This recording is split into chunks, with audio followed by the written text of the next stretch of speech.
a sentence you don't hear often. John McTiernan's 1987 sci-fi blockbuster, Predator, is beautifully shot. Seriously.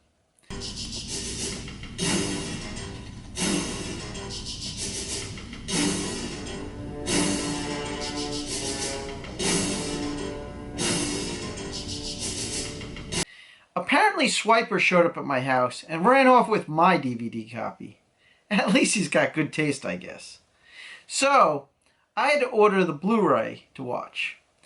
And man, was it an upgrade. I'm not sure if it's McTiernan or his cinematographer, Donald McAlpine, to blame, but looking at it restored is a sight to behold. They really used the lush jungle setting to their advantage, and every single scene is shot so beautifully, it could be a screensaver. The angles and thought put into each scene and set piece is just crazy.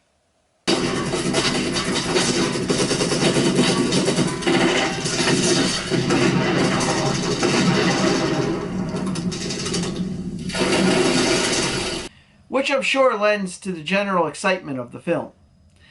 It has a bit of a cold opening with a mission debriefing and some well-executed setup as the team of commandos infiltrate the jungle.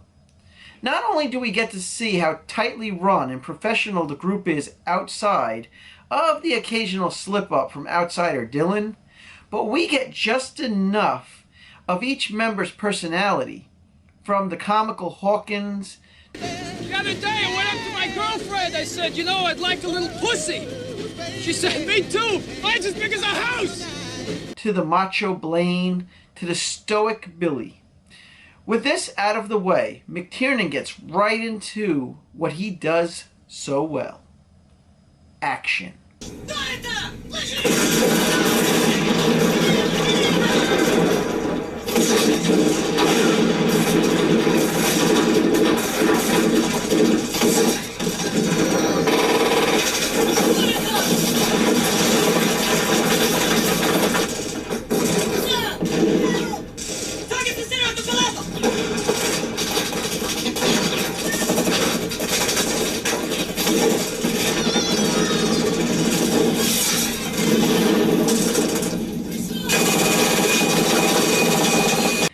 The assault on the enemy camp is really something to behold, and firmly establishes our heroes as a team of no-nonsense warriors, capable of taking down insurmountable odds, with Arnold Schwarzenegger's team leader Dutch leading the charge. Throughout, we get several of Arnold's signature one-liners, yeah.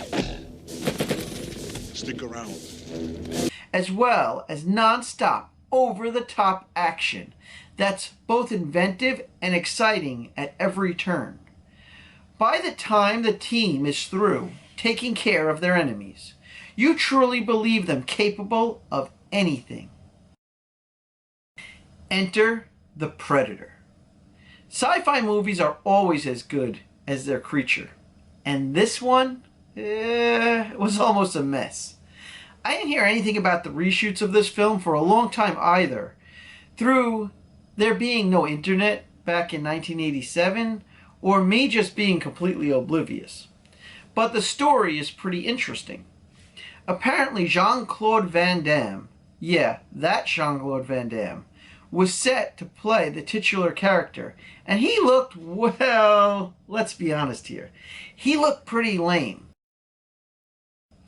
Now, just like other famous reshoots of movies like Back to the Future and Aliens, some of the scenes weren't reshot involving this version of the creature. Interestingly enough, for all of my praise of how good this film looks on Blu-ray, this also results in this being way more visible in some of the invisible shots in the jungle.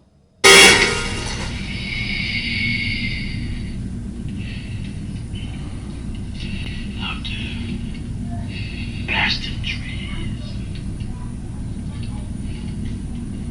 You see it?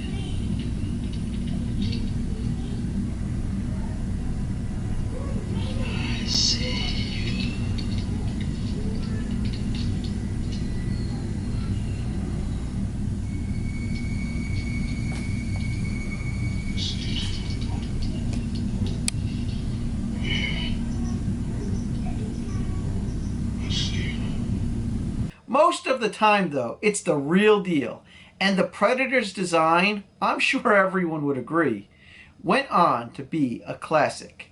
Stan Winston really outdid himself on the creature effects, and the armor weaponry only adds to the Predator's general badassery. Throughout the film, he dispatches the commanders through several pretty gory moments, including blowing a hole through Blaine, skinning people alive, and just ripping poor Billy's head clean off.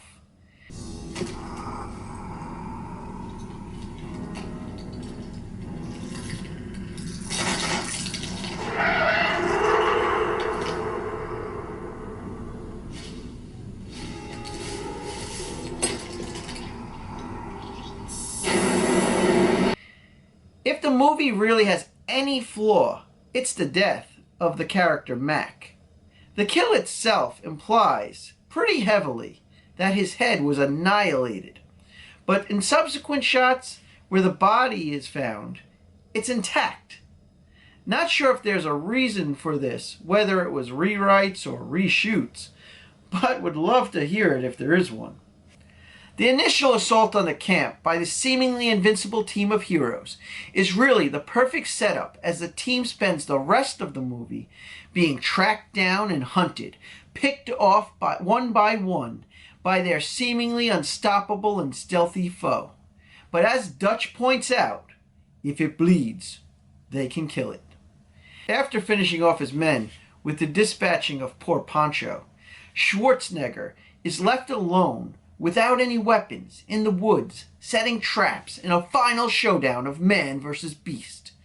There's also a pretty forgettable plot device character named Anna, who Dylan takes along for the ride just to slow down our heroes.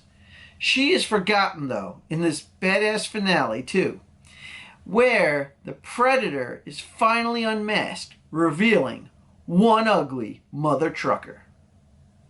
From Alan Silvestri's amazing score to a no-nonsense script and great direction from McTiernan, 1987's Predator is definitely what I consider an action and sci-fi classic. I definitely recommend seeing it for the first time or a rewatch if it's been a while. Though, like so many movies in the genre, you can easily skip everything that came in the franchise after it, including the mediocre at best Predator 2.